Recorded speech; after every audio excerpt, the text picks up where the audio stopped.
Number 1 Vinaya Vidheya Rama. Logic లేని legend. Ram Charan గారు train పైన నిలబడితే అది బుల్లెట్ ట్రైన్ కంటే ఫాస్ట్ గా వెళ్లి గుజరాత్ నుంచి బీహార్ లో ఆగుతుంది. బోయపాటి గారు ఫిజిక్స్ కి లాజిక్ కి విడాకులిచ్చి తీసిన సినిమా ఇది. ఇక ఆ పాము కాటు సీన్ అయితే దండంరా ధూత.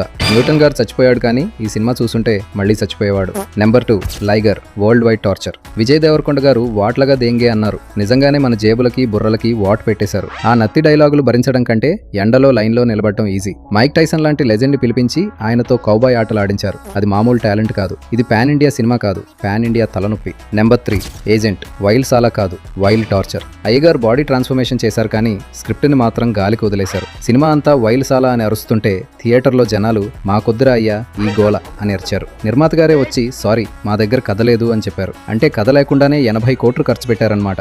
అంతా మన కర్మ. చూసారుగా, ఈ సినిమాలు చూసి కూడా మీరు ఇంకా నా వీడియో చూస్తున్నారంటే మీరు గ్రేట్. మరి ఈ లిస్టులో నేను ఏదైనా సినిమా మిస్ అయితే కామెంట్ చేయండి. వీడియో నచ్చితే సబ్స్క్రైబ్ చేసుకోండి.